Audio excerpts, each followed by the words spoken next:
그 아이는 나 혼자 병원에서 지웠어요. 15년 전의 상처가 김이 서린 국밥집에서 터져버렸다. 기회는 이미 다 줬어요. 그땐 왜 못 바꿨어요? 그날 이후 남자는 나타나지 않았다. 그리고 일주일 뒤 복지관 앞에 쓰러져 있던 남자. 그 손엔 담임 선생님께라는 편지가 쥐어져 있었다. 사람의 인생은 때로 멈췄다가도 다시 흐릅니다. 가장 아팠던 순간에서 다시 피어나는 이야기. 이곳은 사연으로 만나는 사람들 사사입니다. 구독과 좋아요, 알림 설정은 한 사람의 인생을 끝까지 지켜보는 방법입니다. 지금 당신의 온기로 함께해 주세요. 65세의 정만수는 아침 8시부터 벌써 소주잔을 기울이고 있었습니다.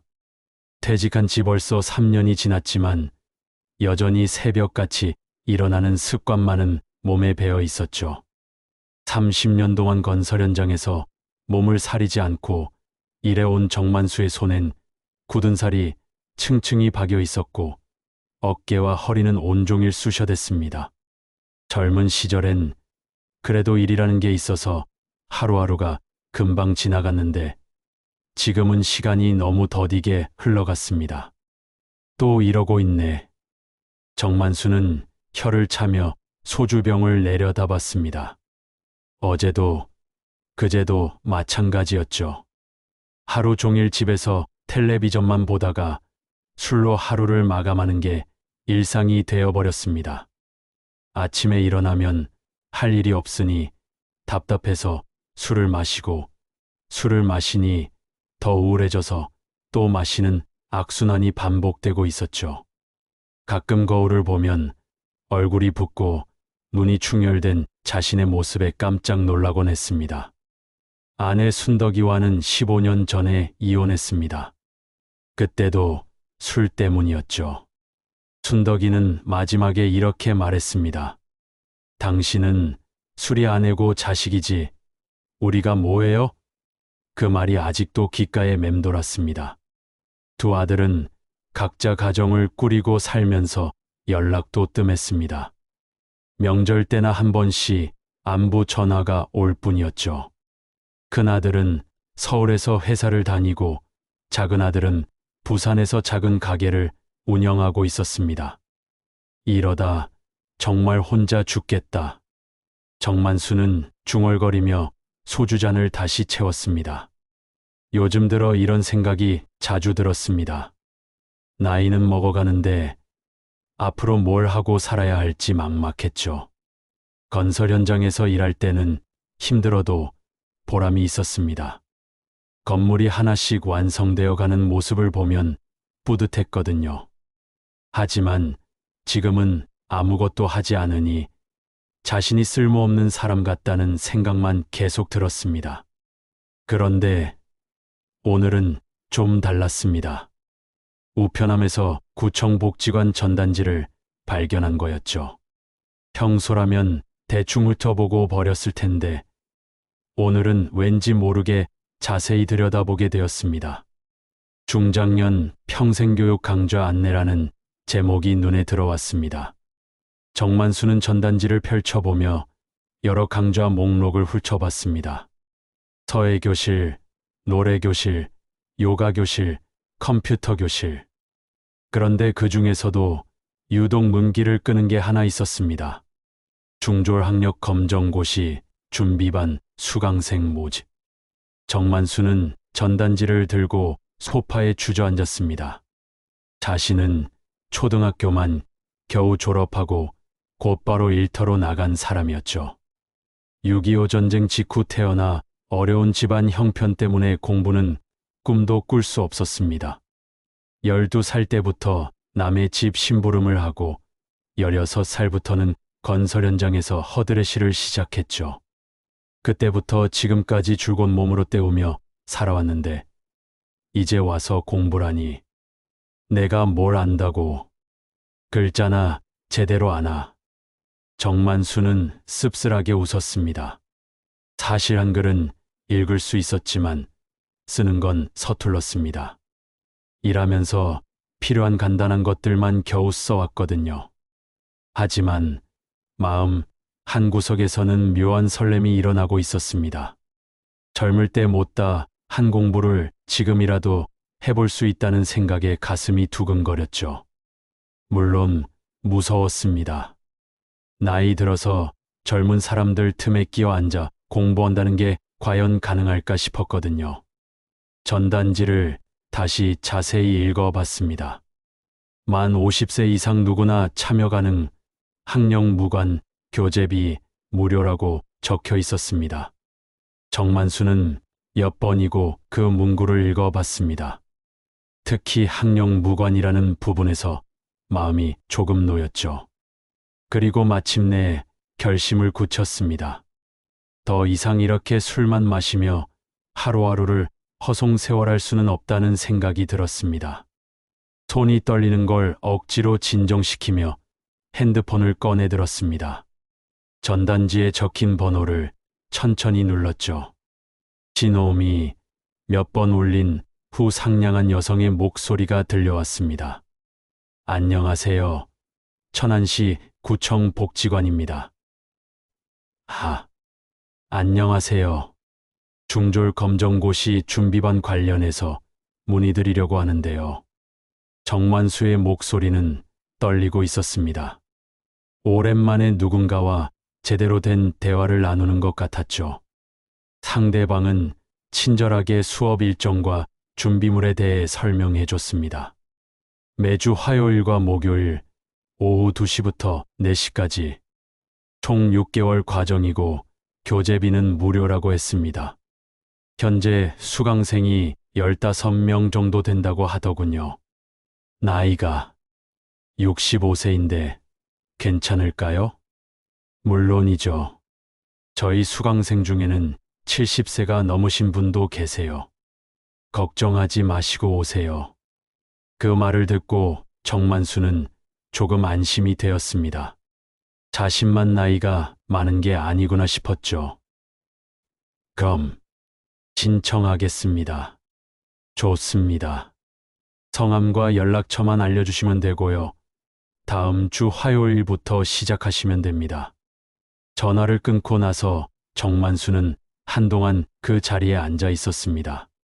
뭔가를 시작한다는 것, 새로운 도전을 한다는 것이 이렇게 떨리는 일인지 몰랐습니다. 마치 젊은 시절 첫 출근을 앞두고 있는 것 같은 기분이었죠. 소주잔을 바라보다가 문득 그 잔을 싱크대에 가져다 놓았습니다. 오늘은 술을 마시고 싶지 않았거든요. 대신 전단지를 다시 펼쳐보며 어떤 과목들을 공부하게 될지 하나하나 읽어봤습니다. 국어, 수학, 영어, 사회, 과학. 어려울 것 같았지만 한편으론 기대되기도 했습니다. 다음 주 화요일 오후 1시 50분 정만수는 구청 복지관 앞에 서 있었습니다. 평소보다 일찍 씻고 그나마 나은 옷을 골라 입었는데도 마음은 여전히 불안했죠. 손바닥에는 식은땀이 흘렀고 가슴은 두근두근 뛰고 있었습니다. 마치 군대에 처음 입대하던 날의 기분 같았어요. 복지관 입구에서 한참을 서성이다가 용기를 내어 안으로 들어갔습니다. 안내 데스크에서 친절한 직원이 교실 위치를 알려줬습니다. 2층 201호실이었죠. 계단을 올라가면서 정만수는 계속 망설였습니다. 정말 내가 여기서 공부를 할 수 있을까? 다른 사람들은 나를 어떻게 볼까? 그런 생각들이 머릿속을 맴돌았어요. 복도 끝에서 201호 교실 문패를 발견했을 때는 잠시 발걸음을 멈췄습니다. 교실 안에서는 이미 수업이 시작된 것 같았습니다. 여성의 목소리가 들려왔죠. 오늘은 국어 기초부터 시작해 보겠습니다. 문장의 구성 요소에 대해서 말이에요. 정만수는 손잡이를 잡고 천천히 문을 열었습니다. 그런데 칠판 앞에 서 있는 여성을 보는 순간 심장이 멎는 줄 알았어요. 단정한 단발머리, 깔끔한 베이지색 블라우스, 그리고 여전히 곧은 자세로 서 있는 모습. 바로 15년 전에 헤어진 전처 이영숙이었습니다. 영숙은 예전과 달라진 게 없어 보였어요. 오히려 더 단정하고 우아해 보이기까지 했죠. 정만수는 문 앞에서 얼어붙었습니다. 영숙이? 정만수의 입에서 저도 모르게 터져 나온 말이었습니다. 영숙 역시 정만수를 보자 눈이 커졌어요. 칠판에 들고 있던 분필이 바닥에 떨어지는 소리가 교실 안에 울렸죠. 잠시 정적이 흘렀습니다. 다른 학생들도 무슨 일인지 궁금해하며 두 사람을 번갈아 바라봤어요. 왜 당신이 여기에 있어요? 영숙의 목소리는 떨리고 있었습니다. 정만수도 당황해서 어떻게 대답해야 할지 몰랐죠. 나 공부 좀 해보려고. 공부를? 영숙은 믿을 수 없다는 표정이었습니다. 자신이 알던 정만수는 책이라고는 신문 스포츠면밖에 안 보던 사람이었거든요. 하지만 지금은 수업 중이었고 다른 학생들이 지켜보고 있었습니다. 영숙은 마음을 다잡고 교사로서의 모습을 되찾았어요. 네. 새로 오신 수강생이시군요.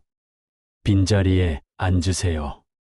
영숙은 최대한 담담하게 말했지만 목소리에는 여전히 당황한 기색이 역력했습니다. 정만수는 어정쩡하게 서 있다가 교실 맨 뒤쪽 구석진 자리에 앉았어요. 다른 학생들은 대부분 50대에서 70대로 보이는 중장년층이었습니다. 몇몇은 정만수를 흘끔흘끔 쳐다보며 수군댔죠. 수업이 재개됐지만 정만수는 전혀 집중할 수 없었습니다. 영숙의 목소리만 귓가에 맴돌았어요. 15년이 지났지만 여전히 똑같은 목소리였죠. 차분하고 또렷하게 설명하는 모습도 예전 그대로였습니다. 영숙은 젊은 시절 초등학교 교사였거든요. 결혼하고 아이를 낳으면서 그만뒀지만 여전히 가르치는 일에 소질이 있어 보였어요. 주어와 서술어의 관계를 파악하는 것이 문장 이해의 첫걸음입니다. 영숙은 칠판에 예문을 적으며 설명했습니다.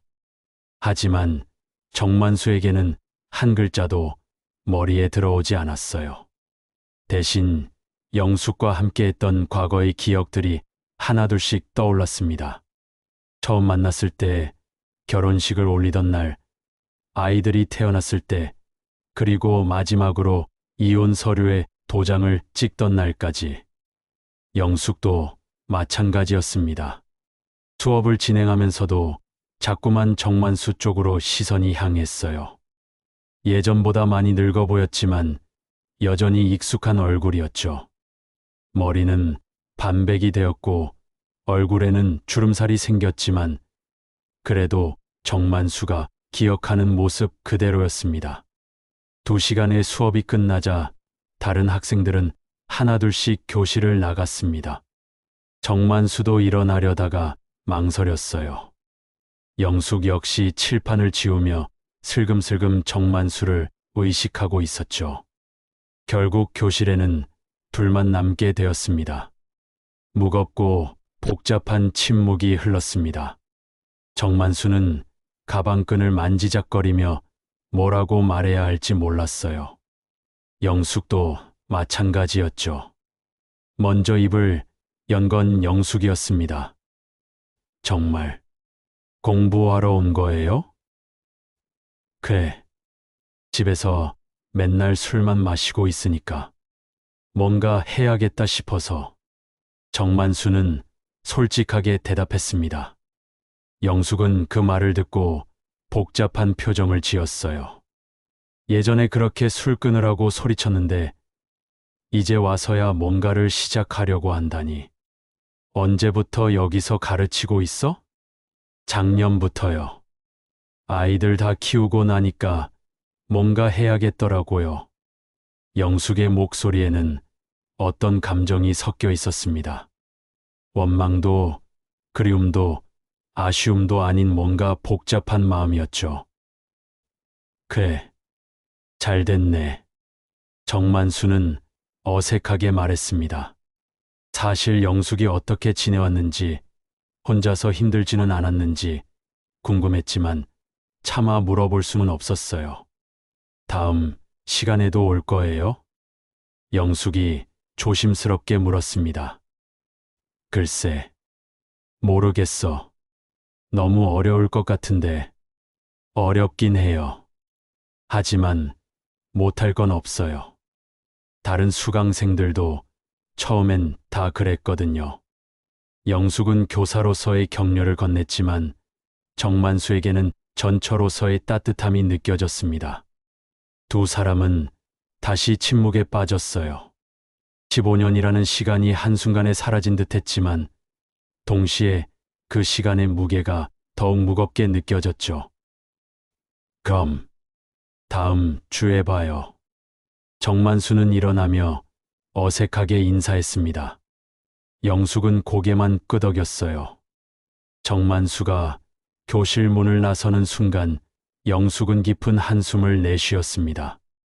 오늘부터 매주 화요일과 목요일이 어떻게 될지 상상이 안 됐어요. 그 후로 정만수는 한 번도 수업을 빠지지 않았습니다. 매주 화요일과 목요일 오후가 되면 어김없이 복지관에 나타났죠. 다른 수강생들은 가끔 결석하거나 지각하는 경우가 있었지만 정만수만큼은 항상 정시에 도착해서 맨 뒤 구석자리에 앉았습니다. 처음 몇 주간은 영숙과 눈도 마주치지 않으려고 애썼어요. 하지만 수업에 집중하려는 모습만큼은 진지했습니다. 수업에 대한 정만수의 열정은 놀라울 정도였습니다. 칠판에 적힌 내용을 빠짐없이 공책에 옮겨 적었고 영숙이 내주는 숙제도 성실하게 해왔죠. 글씨는 서툴렀지만 정성만큼은 누구보다 각별했습니다. 다른 수강생들이 아이고 어려워서 못하겠네 하며 포기할 때도 정만수는 끝까지 문제를 풀려고 노력했어요. 집에서도 밤늦게까지 책상에 앉아 복습을 했습니다. 특히 수학 시간이 되면 정만수의 이마에는 땀이 송글송글 맺혔습니다. 분수 계산부터 방정식까지 젊은 시절에 배우지 못한 것들이 한꺼번에 밀려왔거든요. 하지만 포기하지 않았습니다. 계산기 없이 손으로 일일이 계산하면서 답을 구해 나갔어요. 틀려도 다시 하고 또 틀려도 다시 하고 그렇게 반복했습니다. 선생님, 이 문제 다시 한번 설명해 주실 수 있나요? 정만수가 손을 들고 질문할 때마다 영숙은 복잡한 표정을 지었습니다. 예전에 정만수라면 상상도 할 수 없는 모습이었거든요. 술에 취해서 공부가 뭐가 중요해, 돈 버는 게 최고지 하던 사람이 이제는 연필을 깎아가며 공부에 매달리고 있었어요. 영숙은 그런 정만수를 보며 마음이 복잡했습니다. 몇 주가 지나자 다른 수강생들도 정만수의 변화를 눈치챘습니다. 처음에는 나이 들어서 뭘 배우겠다고 하며 시큰둥했던 사람들도 점차 정만수를 인정하게 되었죠. 특히 같은 반 수강생인 박할머니는 정만수에게 호감을 보이기 시작했습니다. 정씨, 참 열심히 하시네요. 저는 나이 먹어서 머리가 안 돌아가는데. 아닙니다. 저도 처음엔 정말 어려웠어요. 그런데 하다 보니까 조금씩 늘더라고요. 정만수는 겸손하게 대답했지만 속으로는 뿌듯함을 느꼈습니다. 오랜만에 누군가에게 인정받는다는 기분이었어요. 건설 현장에서 일할 때도 성취감은 있었지만 이런 종류의 만족감은 처음이었죠. 뭔가를 배우고 익혀간다는 것, 그리고 조금씩 발전해 간다는 것이 이렇게 즐거운 일인지 몰랐습니다. 정만수의 공부 노트는 점점 두꺼워졌습니다. 처음엔 단순히 칠판 내용만 베꼈는데 나중에는 자신만의 정리 방법을 만들어 나갔어요. 모르는 단어가 나오면 따로 적어 놓고 뜻을 찾아보았고, 어려운 문제는 여러 번 풀어보며 해결 과정을 익혔습니다. 영숙은 그런 정만수의 노트를 보며 놀라움을 금치 못했어요. 어느 목요일 수업이 끝난 후 영숙이 정만수를 불렀습니다. 다른 학생들이 모두 나간 후였죠. 정만수 씨, 잠깐 얘기 좀 할까요? 정만수는 긴장했습니다. 혹시 자신이 실수한 게 있나 싶었거든요. 하지만 영숙의 표정은 그리 나쁘지 않아 보였어요. 이렇게까지 열심히 하실 줄은 몰랐어요. 영숙의 목소리에는 놀라움이 섞여 있었습니다. 정만수의 숙제를 채점하면서 느낀 건데 처음에 비해 실력이 눈에 띄게 늘어 있었거든요. 틀린 문제도 다시 풀어서 정답을 구해오곤 했어요. 정만수는 고개를 숙이며 대답했습니다. 한때 당신이 자랑스러워했던 사람이잖아. 다시 그 사람이 되고 싶어서. 그 말에 영숙은 잠시 말을 잇지 못했습니다. 가슴 한구석이 뭔가 뜨거워지는 걸 느꼈어요. 정만수가 이런 말을 할 줄은 예상하지 못했거든요. 예전에 영숙이 정만수를 처음 만났을 때 정만수는 정말 성실하고 책임감 강한 사람이었습니다. 비록 학력은 낮았지만 성격이 곱고 약속을 잘 지키는 사람이었죠. 그런 모습에 반해서 결혼까지 했는데 언제부턴가 술에 빠져 완전히 다른 사람이 되어버렸었어요. 언제부터 이렇게 생각하게 됐어요? 영숙의 목소리는 떨리고 있었습니다.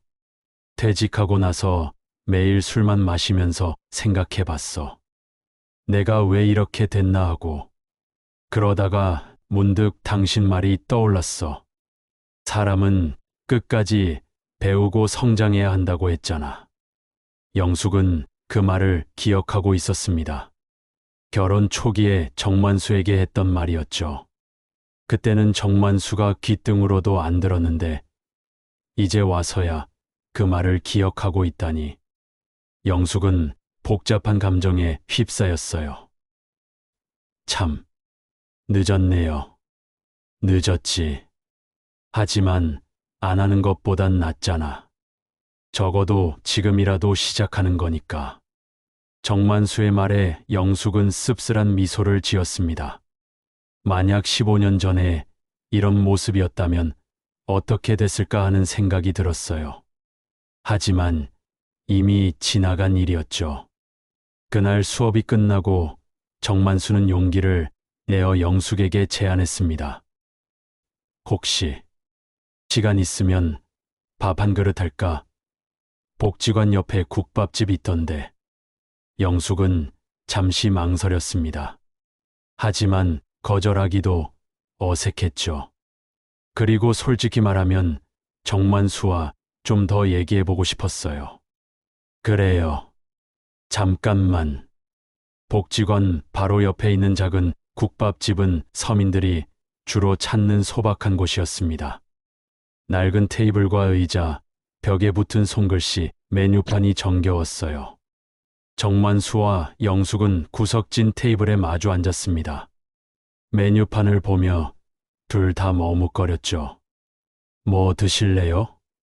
순대국밥 주세요. 저도 순대국밥으로. 똑같은 메뉴를 시킨 걸 확인하고 둘 다 웃음이 나왔습니다. 예전에도 그랬거든요. 외식을 할 때면 항상 같은 걸 시키곤 했어요. 그런 소소한 기억들이 되살아나면서 어색함이 조금 누그러졌습니다. 뜨거운 국밥이 나오자 잠시 침묵이 흘렀습니다. 김치 한 점을 집어먹으며 정만수가 먼저 입을 열었어요. 요즘 어떻게 지내? 그냥 아이들 다 키웠으니까 이제 제 인생을 사는 거죠. 힘들지 않았어? 혼자서. 영숙은 국물을 한 숟가락 떠먹고 나서 대답했습니다. 처음엔 힘들었죠. 아이들 키우면서 일도 해야 하고. 하지만 해보니까 할만하더라고요. 오히려 자유로워진 것 같기도 하고. 미안해. 정만수는 갑자기 고개를 숙였습니다. 지금 와서 미안하다고 하면 뭐해요? 영숙의 목소리에는 원망이 섞여 있었지만 예전처럼 날카롭지는 않았어요.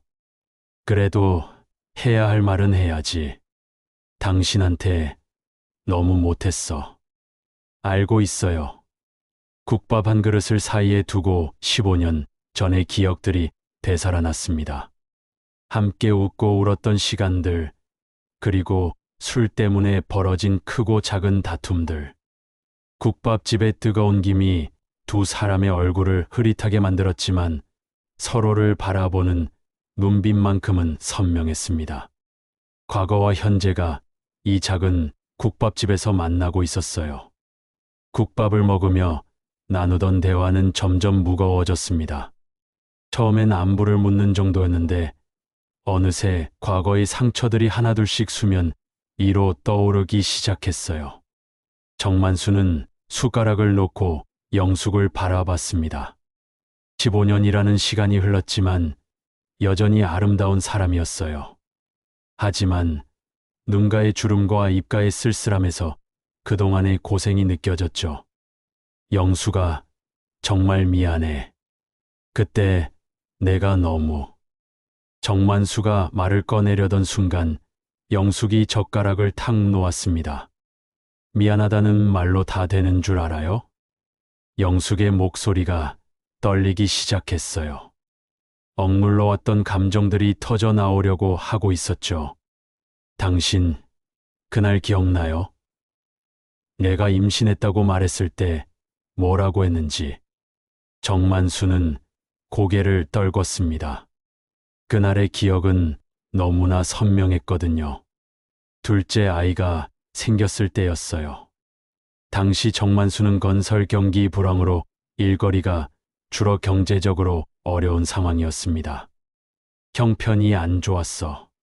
그 애를 지우자고 한 건 평생 후회하고 있어. 영숙의 눈에서 눈물이 흘러내렸습니다. 그때의 상처가 아직도 생생했거든요. 난 그날 이후로 평생 죄책감에 살았어요. 혼자서 병원에 가서 혼자서 모든 걸 감당했어요. 당신은 그날 술 마시러 나가버렸잖아요. 정만수는 아무 말도 할 수 없었습니다. 그날의 기억이 너무나 부끄럽고 죄스러웠거든요. 영숙이 혼자 병원에 가는 걸 알면서도 술집으로 발길을 돌렸던 자신이 한심했어요. 그때부터였어요. 당신이 완전히 다른 사람이 된 게. 술만 마시고 집에 들어와서는 화풀이만 하고. 그땐 내가 미쳤었어. 일은 없지, 돈은 없지, 그래서. 그게 이유가 돼요? 힘들면 가족한테 화풀이해도 된다는 거예요? 영숙의 목소리가 높아졌습니다. 주변 테이블에서 사람들이 쳐다보기 시작했어요. 하지만 영숙은 신경 쓰지 않았습니다. 나는 당신 때문에 꿈도 포기했어요. 교사 되는 게 꿈이었는데 결혼하고 아이 키우느라 다 포기했죠. 그런데 당신은 뭘 했어요? 술 마시고 집에 와서 소리 지르고 아이들 앞에서 행패 부리고. 정만수는 가슴이 찢어지는 것 같았습니다. 영숙의 말이 모두 사실이었거든요. 특히 큰아들 앞에서 술에 취해 고함을 질렀던 날들, 작은 아들이 무서워서 방 안에 숨어있던 모습들이 떠올랐어요. 아이들도 당신을 무서워했어요. 아빠가 집에 들어오면 숨어버리고 친구들 앞에서는 아빠 이야기를 하기 싫어했어요. 알고 있어. 다 알고 있다고. 정만수의 목소리도 높아졌습니다. 자신의 잘못을 인정하기는 싫었지만 부인할 수도 없었거든요. 알고 있으면서 왜 그랬어요? 왜 우리를 그렇게 힘들게 했어요? 나도 힘들었어. 일은 없지, 돈은 없지, 집에서는 잔소리만 들리지. 그러니까 술이라도 마셔야. 그게 다 핑계예요. 핑계. 영숙이 소리를 질렀습니다. 국밥집 안이 조용해졌어요. 다른 손님들이 모두 두 사람을 쳐다보고 있었죠. 난 당신한테서 절망밖에 못 봤어요. 희망이라곤 없었어요. 그래서 이혼한 거예요. 더 이상은 못 살겠다고 생각해서. 정만수는 주먹을 꽉 쥐었습니다. 분하고 억울했지만 반박할 말이 없었어요. 모든 게 자신의 잘못이었거든요. 넌 내 인생에서 끝이라고 생각했는데 다시 나타나서 왜 나를 흔들어요? 영숙은 손수건으로 눈물을 닦았습니다. 15년 만에 정만수를 다시 만나면서 묻어두었던 감정들이 모두 되살아났어요. 분노도, 원망도, 그리고 어떤 그리움 같은 것도. 영수가, 이제 그만해요. 밥값은 제가 낼게요. 영숙은 지갑을 꺼내며 일어났습니다. 정만수도 황급히 일어나서 영숙의 손목을 잡았어요. 영숙아, 제발 한 번만 더 기회를. 놓아요. 영숙이 손을 뿌리치며 소리쳤습니다.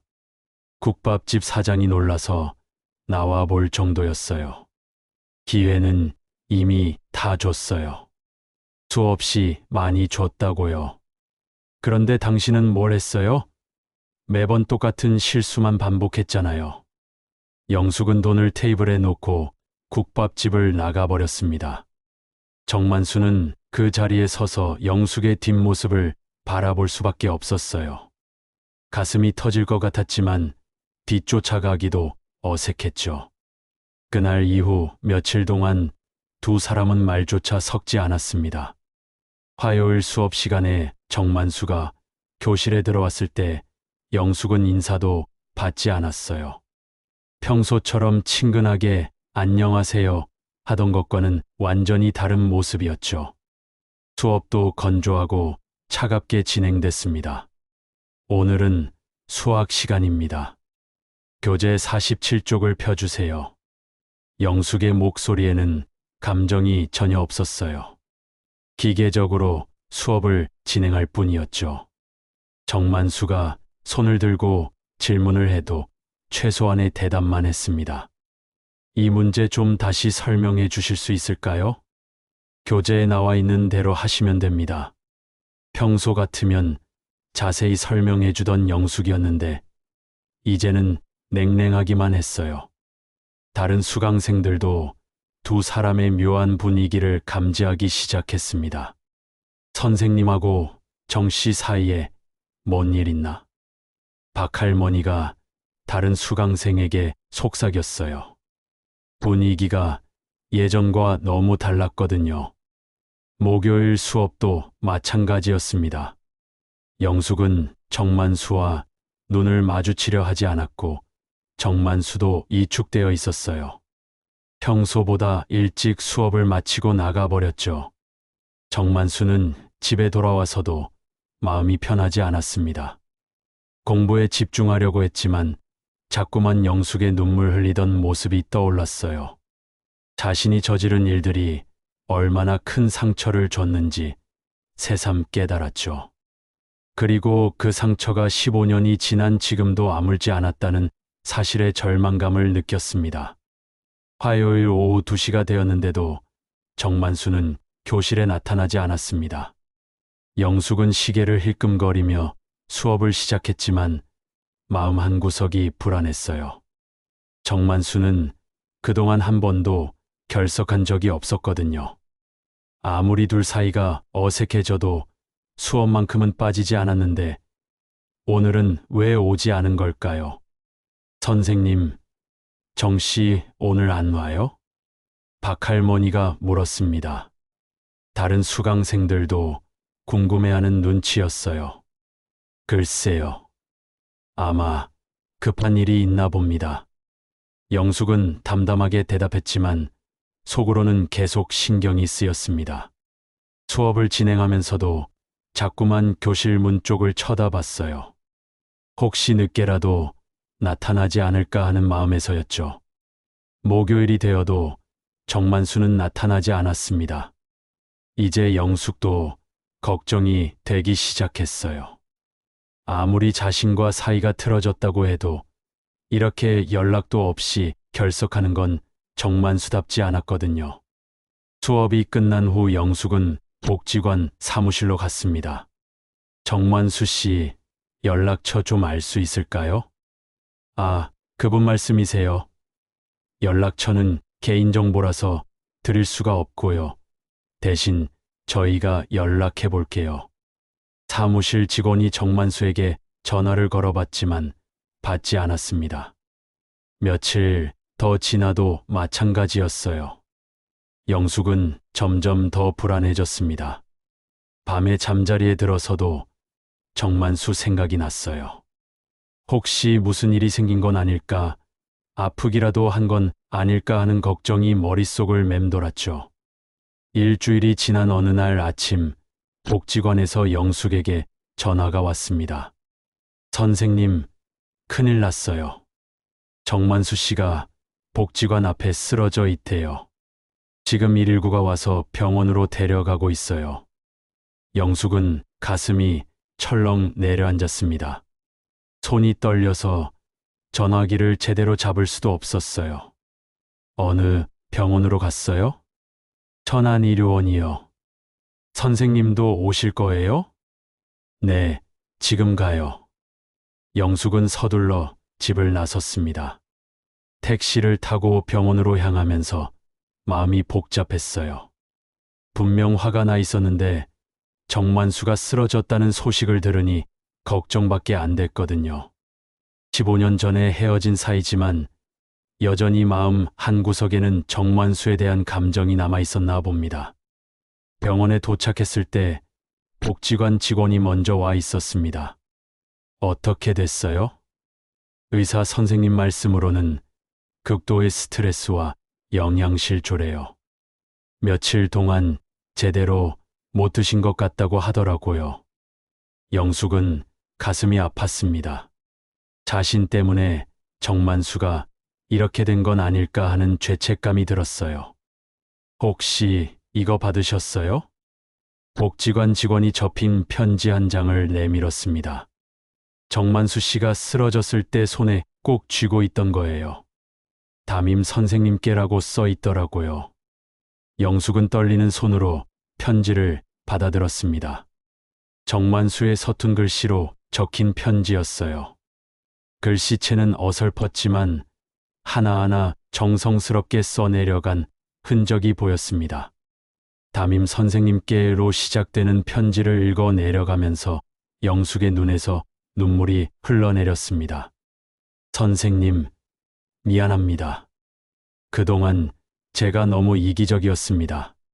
선생님이 얼마나 힘들게 살아왔는지, 제가 얼마나 큰 상처를 드렸는지 이제야 깨달았습니다. 그때 내가 도망치지 않았다면 당신과 아이는 살았을까? 지금도 꿈속에서 울고 있는 당신을 봅니다. 제가 지운 그 아이 때문에 평생 고통받은 당신을 생각하면 견딜 수가 없습니다. 편지는 계속 이어졌습니다.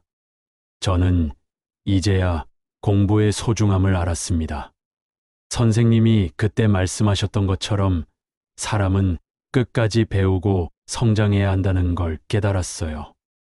비록 늦었지만 저도 달라질 수 있다는 희망을 갖게 됐습니다.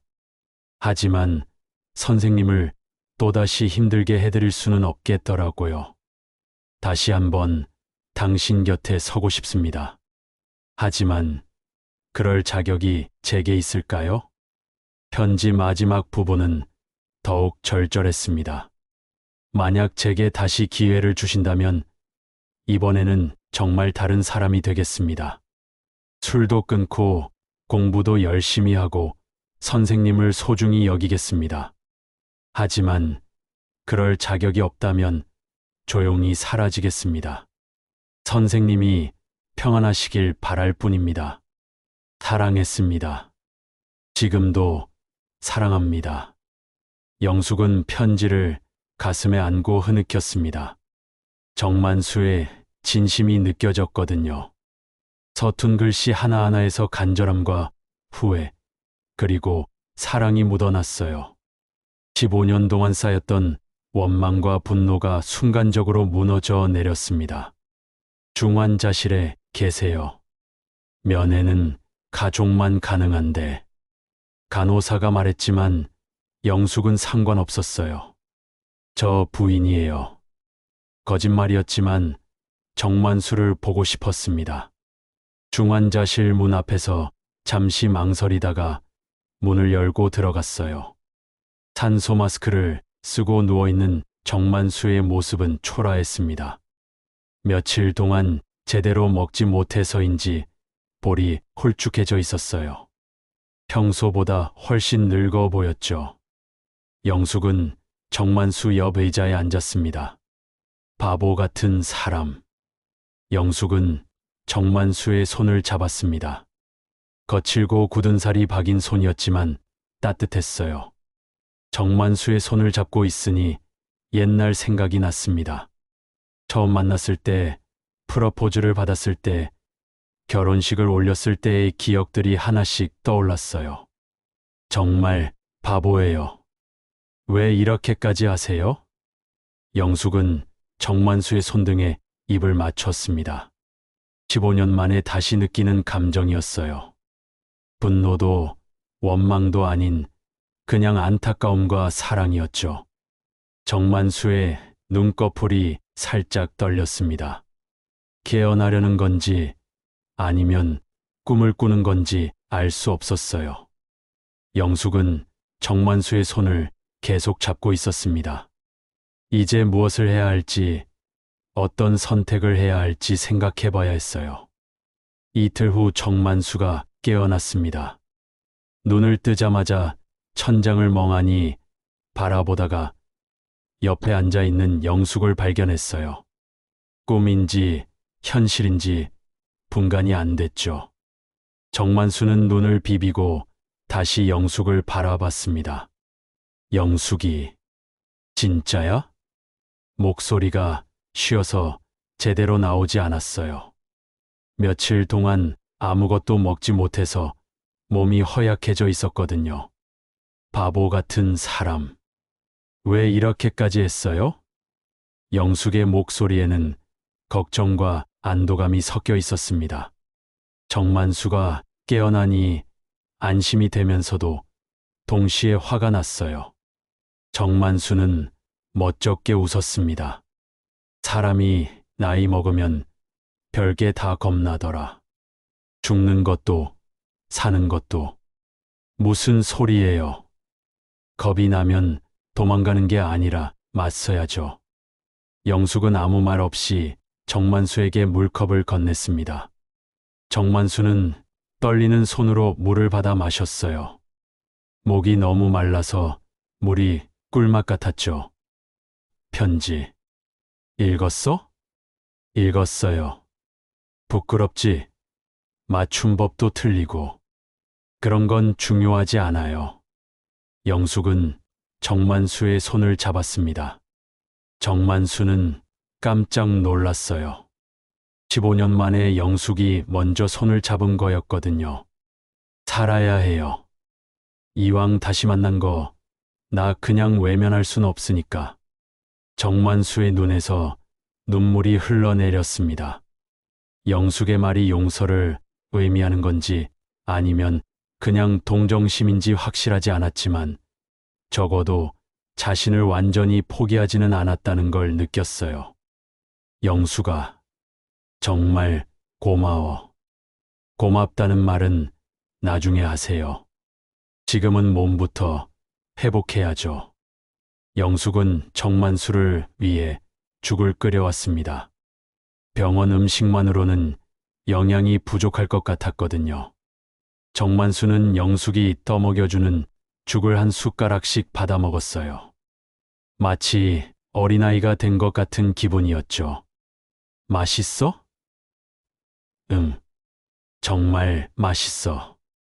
사실 죽의 맛보다는 영숙이 자신을 돌봐주고 있다는 사실이 더 감격스러웠습니다. 예전에 감기에 걸렸을 때도 이렇게 죽을 끓여줬던 기억이 났어요. 일주일 정도 입원한 후 정만수는 퇴원할 수 있었습니다. 영숙이 퇴원 수속을 도와줬어요. 병원 밖으로 나오니 햇살이 따가웠지만 기분은 좋았습니다. 집까지 데려다 줄까요? 괜찮아. 택시 타고 갈게. 아니에요. 제가 데려다 드릴게요. 영숙은 정만수를 자신의 차에 태웠습니다. 조그만 경차였지만 깔끔하게 관리되어 있었어요. 차 안에서는 잔잔한 음악이 흘러나왔죠. 집이 어디예요? 정만수가 주소를 알려주자 영숙은 놀랐습니다.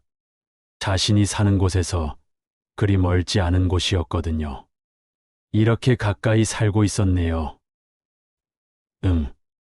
이혼하고 나서 작은 원룸으로 이사했어. 정만수의 집은 정말 작았습니다.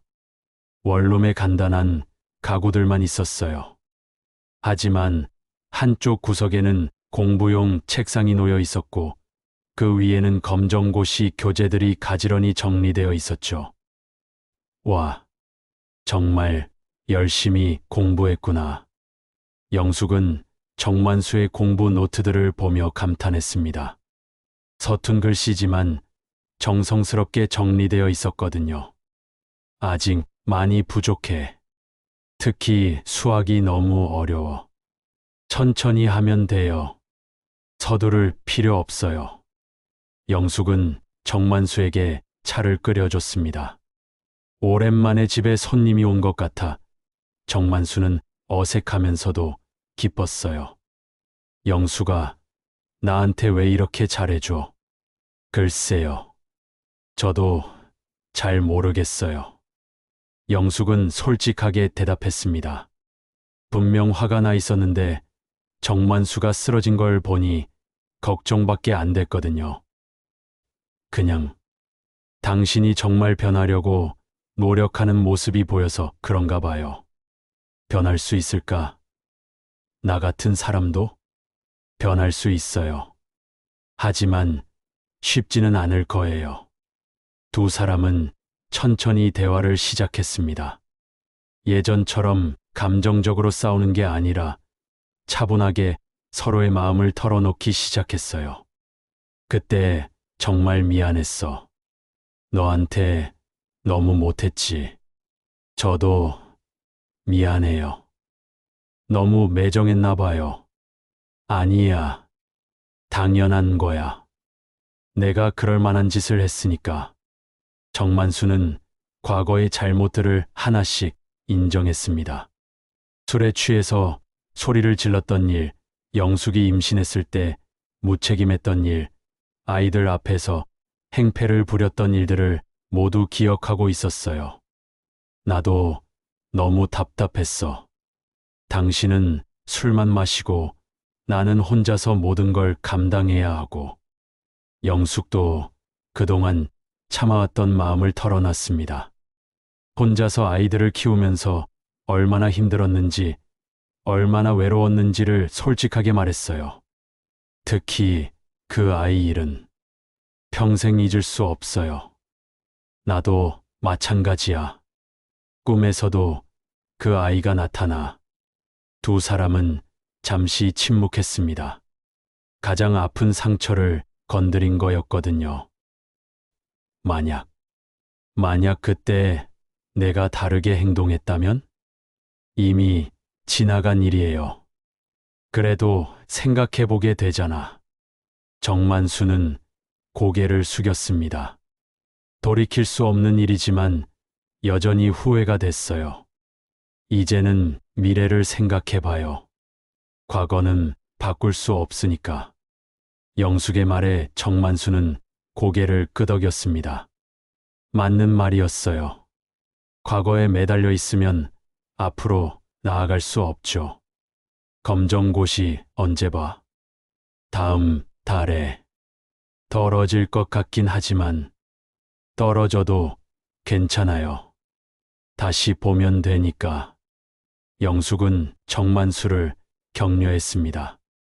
예전 같으면 공부가 뭐 중요해 하며 포기했을 텐데 지금은 달랐어요. 영수가 나 정말 변할게. 이번에는 진짜로 보여주세요. 말로만 하지 말고. 영숙은 단호하게 말했습니다. 더 이상 말만 듣고 믿을 수는 없었거든요. 그래, 보여줄게. 정만수는 각오를 다졌습니다. 이번이 마지막 기회라는 걸 알고 있었어요. 해가 서쪽으로 기울 무렵 영숙은 일어났습니다. 이제 가봐야겠어요. 고마웠어. 정말로. 몸조리 잘 하세요. 그리고 수업 나와요. 응. 꼭 나갈게. 영숙이 나간 후 정만수는 혼자 앉아서 생각에 잠겼습니다. 다시 한번 기회를 얻었다는 게 믿어지지 않았어요. 이번에는 정말 달라져야 한다고 다짐했습니다. 정만수가 퇴원한 후 일주일이 지나서야 수업이 다시 시작됐습니다. 정만수는 약속대로 빠짐없이 나타났어요. 얼굴에는 여전히 병색이 남아 있었지만 눈빛만큼은 예전보다 훨씬 또렷했습니다. 다른 수강생들도 정만수가 돌아온 걸 반가워했죠. 정씨, 많이 아프셨죠? 걱정했어요. 박할머니가 다가와서 안부를 물었습니다. 정만수는 고개를 숙이며 대답했어요. 죄송합니다. 괜한 걱정 끼쳐드려서. 뭐려. 건강이 최고죠. 영숙도 정만수를 보며 안도의 표정을 지었습니다. 정말 수업에 나올지 내심 걱정했거든요. 하지만 정만수는 약속을 지켰어요. 6개월간의 검정고시 준비반 수업이 이제 막바지에 다다르고 있었습니다. 다음 주면 수료식이었죠. 정만수는 그동안 놓친 부분을 열심히 따라잡으려고 노력했어요. 병원에 있는 동안에도 교재를 가져가서 공부했거든요. 정만수 씨, 실력이 많이 늘었네요. 영숙이 정만수의 숙제를 채점하며 말했습니다. 틀린 문제가 예전보다 확실히 줄어 있었어요. 열심히 했거든요. 병원에서도 계속 공부했어요. 정만수는 뿌듯한 표정을 지었습니다. 처음 수업을 시작했을 때와 비교하면 정말 많이 달라져 있었어요. 글씨도 정리되었고 문제를 푸는 속도도 빨라졌죠. 수료식을 앞둔 마지막 수업이 끝나고 복지관에서는 소박한 회식을 준비했습니다. 6개월 동안 함께 공부한 수강생들과 선생님들이 모두 모였어요. 복지관 강당에 간단한 음식들이 준비되어 있었죠. 여러분, 정말 수고하셨습니다. 6개월 동안 열심히 공부하신 모든 분들께 박수를 보내드려요. 복지관장이 인사말을 했습니다. 수강생들은 서로를 바라보며 뿌듯한 미소를 지었어요. 함께 어려운 과정을 견뎌낸 동지 같은 마음이었죠. 이제 한 분씩 소감을 발표해 보시죠. 누가 먼저 하실까요? 복지관장이 말하자 몇몇 수강생들이 손을 들었습니다. 박할머니가 먼저 나가서 소감을 말했어요. 70살의 공부를 다시 시작한다는 게 쉽지 않았는데 선생님들과 친구들 덕분에 끝까지 할 수 있었습니다. 감사합니다. 박수가 터져 나왔습니다. 이어서 다른 수강생들도 하나씩 소감을 발표했어요. 모두들 처음엔 어려웠지만 보람이 있었다는 이야기들이었죠.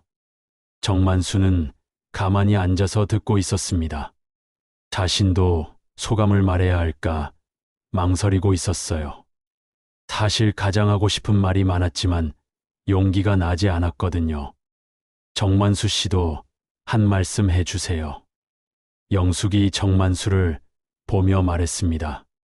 다른 수강생들도 모두 정만수를 바라봤어요. 정만수는 잠시 망설이다가 자리에서 일어났습니다. 저는 말을 잘 못해서 정만수의 목소리가 떨리고 있었습니다. 이렇게 많은 사람 앞에서 발표를 해본 지 오래됐거든요. 천천히 하세요. 영숙이 격려해 줬습니다. 정만수는 심호흡을 하고 말을 이어갔어요. 이 수업을 통해 배운 건 글자보다 사람입니다. 정만수는 한마디 한마디 신중하게 말했습니다. 나이 들어서 공부를 다시 시작한다는 게 쉽지 않았는데 여러분과 함께 하니까 할 수 있었어요. 특히 정만수는 잠시 말을 멈추고 영숙을 바라봤습니다. 그 중에서도 내 인생의 선생님이자 전처였던 이영숙 선생님께 말하고 싶습니다. 회식장이 갑자기 조용해졌습니다. 수강생들은 놀란 표정으로 정만수와 영숙을 번갈아 바라봤어요. 영숙도 당황한 기색이 역력했죠. 내가 많이 부족했습니다. 젊었을 때 술만 마시고 가족한테 상처만 주고 살았어요. 그래서 이혼까지 하게 됐죠. 정만수의 목소리가 점점 떨렸습니다. 하지만 끝까지 말하고 싶었어요. 15년 동안 원망하며 살만 했는데, 그런데 다시 기회를 주셔서 감사합니다. 선생님 덕분에 공부도 할 수 있었고, 사람이 어떻게 살아야 하는지도 다시 배웠어요. 영숙의 눈에서 눈물이 흘러내렸습니다. 정만수가 이렇게 많은 사람들 앞에서 솔직하게 자신의 잘못을 인정할 줄은 몰랐거든요. 앞으로도 열심히 살겠습니다. 술도 끊었고 공부도 계속할 거예요. 그리고 정만수는 잠시 말을 멈추고 영숙을 바라봤습니다. 다시 사랑받을 수 있는 사람이 되고 싶습니다. 회식장은 정적에 휩싸였습니다. 정만수의 진심이 모든 사람들에게 전해졌거든요. 영숙은 손수건으로 눈물을 닦으며 자리에서 일어났습니다. 천천히 정만수에게 다가가서 정만수의 손을 잡았어요. 고생했어요. 영숙의 목소리도 떨리고 있었습니다. 15년 동안 쌓였던 모든 감정들이 한꺼번에 밀려왔어요. 선생님, 정만수도 울먹였습니다. 영숙이 자신의 손을 잡아준다는 것, 그것만으로도 충분했어요. 박수가 터져 나왔습니다. 처음엔 박할머니가 박수를 치기 시작했고, 이어서 다른 수강생들도 모두 박수를 쳤어요. 복지관장과 다른 선생님들도 감동한 표정으로 박수를 보냈죠. 아이고, 이렇게 감동적인 이야기가 다 있네. 박할머니가 눈물을 훔치며 말했습니다. 다른 수강생들도 모두 뭉클해하고 있었어요. 정씨, 영숙 선생님, 다시 잘 되시길 바라요. 네, 감사합니다. 정만수와 영숙이 함께 인사했습니다. 두 사람이 손을 잡고 서 있는 모습을 보니 마치 젊은 연인 같았어요. 회식이 끝나고 사람들이 하나둘씩 자리를 뜨기 시작했습니다. 정만수와 영숙은 복지관 밖으로 나와서 나란히 걸었어요. 오랜만에 함께 걷는 길이었죠. 정말 용기 있었어요. 모든 사람들 앞에서 그런 말을 하다니. 말하고 싶었어. 더 이상 숨기고 싶지 않았거든. 정만수는 속 시원한 표정이었습니다. 오랫동안 가슴에 담아두었던 말들을 모두 털어놓은 기분이었어요. 이제 어떻게 할 거예요? 검정고시 합격하면 고등학교도 가고 싶어. 그리고 정만수는 영숙을 바라봤습니다. 당신이 허락한다면 다시 시작하고 싶어. 영숙은 대답하지 않았습니다. 하지만 미소를 지었어요. 그것만으로도 충분한 대답이었죠. 1년이 흘렀습니다. 정만수는 검정고시에 합격했고, 이제 두 사람은 복지관 근처에서 함께 살고 있었어요. 법적으로 부부는 아니었지만 서로를 돌보며 평온한 일상을 보내고 있었죠. 작은 투룸 아파트였지만 두 사람에게는 충분했습니다. 아침 7시 정만수는 영숙보다 먼저 일어나 간단한 아침 준비를 했어요. 예전에는 해장국으로 아침을 때우곤 했는데 이제는 따뜻한 미역국과 밥을 챙겨 먹었습니다. 영숙이 일어나면 함께 아침을 먹고 그 후에는 근처 시장에 장을 보러 갔어요. 오늘은 뭘 해 먹을까? 영숙이 시장을 둘러보며 물었습니다. 정만수는 영숙 옆에서 장바구니를 들고 따라다녔어요. 당신이 좋아하는 걸로. 나는 뭐든 좋아. 그러면 오늘은 김치찌개 어때요? 좋지. 김치찌개 좋아해. 시장 아주머니들도 이제는 두 사람을 잘 알고 있었습니다. 처음엔 늦깎이 연인으로 오해하기도 했지만 지금은 따뜻하게 챙겨주곤 했어요. 정씨, 영숙씨, 오늘 배추 싱싱한 거 들어왔어요. 감사합니다. 하나 주세요. 장을 보고 집에 돌아오면 정만수는 공부를 했습니다. 검정고시에 합격한 후 고등학교 과정을 독학으로 공부하고 있었거든요. 영숙은 옆에서 수업 준비를 하거나 정만수의 공부를 도와줬어요. 이 문제 좀 봐줄래? 정만수가 수학 문제집을 들고 영숙에게 물었습니다. 영숙은 안경을 쓰고 문제를 살펴봤어요. 2차 방정식이네요. 여기서 인수분해를 먼저 해보세요. 아, 그렇구나. 감사해. 정만수는 영숙의 설명을 듣고 다시 문제를 풀어봤습니다. 처음엔 어려웠지만 점점 이해가 되기 시작했어요. 오후가 되면 두 사람은 복지관으로 갔습니다. 이제 영숙은 정식 강사가 되었고 정만수는 자원봉사보조 강사로 활동하고 있었어요. 새로 들어온 초급반 수강생들을 도우는 일이었죠. 여러분, 오늘은 정만수 선생님이 경험담을 들려드릴 거예요. 영숙이 수강생들에게 소개하자 정만수는 앞으로 나갔습니다. 처음엔 떨렸지만 이제는 익숙해져 있었어요. 안녕하세요. 저는 작년에 여기서 공부를 마친 정만수입니다. 새로운 수강생들이 관심 있게 정만수를 바라봤어요. 대부분 50대 후반에서 70대까지의 중장년층이었죠. 저도 처음엔 여러분처럼 걱정이 많았어요. 나이가 이런데 공부를 할 수 있을까, 글자나 제대로 알까 싶었거든요. 수강생들이 고개를 끄덕였습니다. 모두 비슷한 마음이었거든요. 하지만 해보니까 할 수 있더라고요. 물론 쉽지는 않았어요. 수학은 정말 어려웠고 영어도 처음엔 외계어 같았어요. 웃음이 터져 나왔습니다.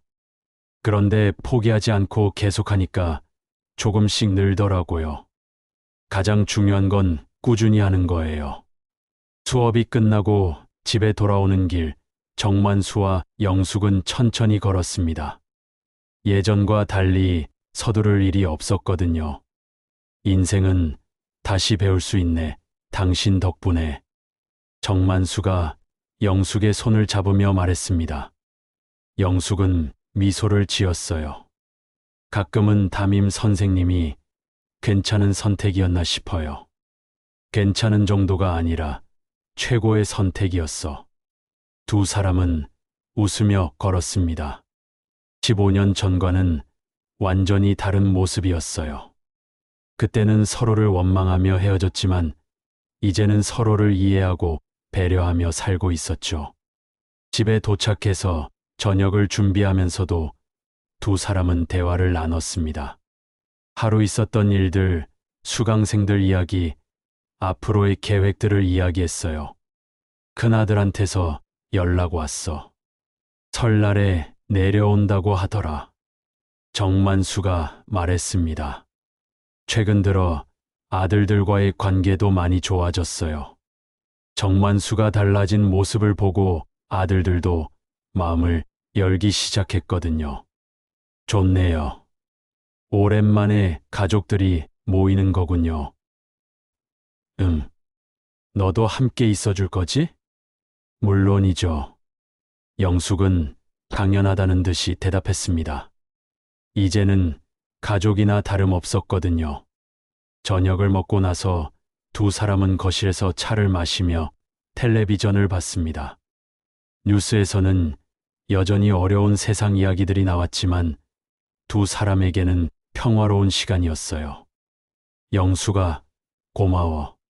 정만수가 갑자기 말했습니다. 뭐가요? 다시 기회를 줘서. 나 같은 사람한테 그런 말 하지 마세요. 사람은 누구나 변할 수 있어요. 영숙은 정만수의 손을 잡았습니다. 거칠었던 손이 이제는 부드러워져 있었어요. 시간이 흘러 밤이 되었습니다. 두 사람은 각자의 방으로 들어갔어요. 아직 한 방을 쓰지는 않았지만 서로를 배려하며 지내고 있었죠. 다음 날 아침, 복지관에서는 새 학기 준비로 바빴습니다. 봄이 되면서 새로운 수강생들이 많이 등록했거든요. 정만수와 영숙은 교실 정리를 도우며 분주하게 움직였어요. 선생님, 작년에 함께 공부했던 박할머니께서 인사드린다고 하시네요. 복지관 직원이 영숙에게 말했습니다. 박할머니는 검정고시에 합격한 후 손자들과 함께 살러 부산으로 이사를 갔어요. 그래요? 안부 전해주세요. 영숙은 반가워했습니다. 함께 공부했던 동기들과의 추억은 소중했거든요. 오후 수업 시간, 새로운 수강생 중에 정만수와 비슷한 나이의 남성이 있었습니다. 술을 끊고 새로운 인생을 시작하고 싶다고 했어요. 정만수는 그 사람을 보며 1년 전의 자신을 떠올렸습니다. 수업이 끝나고 정만수는 그 수강생에게 다가갔어요. 힘들지요? 처음엔. 네. 정말 어렵네요. 저도 그랬어요. 하지만 포기하지 마세요. 분명히 할 수 있어요. 정말요? 네. 제가 증명이잖아요. 정만수는 격려의 말을 건넸습니다. 자신이 받았던 도움을 이제 다른 사람에게 주고 있었어요. 집으로 돌아가는 길, 영숙이 정만수에게 말했습니다. 당신 정말 좋은 선생님이 될 것 같아요. 아직 멀었어. 하지만 열심히 할게. 실패한 사랑이 아니라 다시 쓰는 인생이네요. 영숙의 말에 정만수는 깊이 공감했습니다. 두 사람의 사랑은 실패로 끝난 게 아니라 새로운 시작이었어요. 복지관 앞 벚꽃나무에 꽃이 피기 시작했습니다. 두 번째 봄이 온 거였죠. 정만수와 영숙은 손을 잡고 벚꽃길을 걸었습니다. 65세와 62세, 늦깎이 인생이지만 서로가 있어 행복했어요. 앞으로도 함께 공부하고 함께 가르치며 함께 늙어갈 두 사람. 인생은 언제든 다시 시작할 수 있다는 걸 보여주는 살아있는 증거였습니다.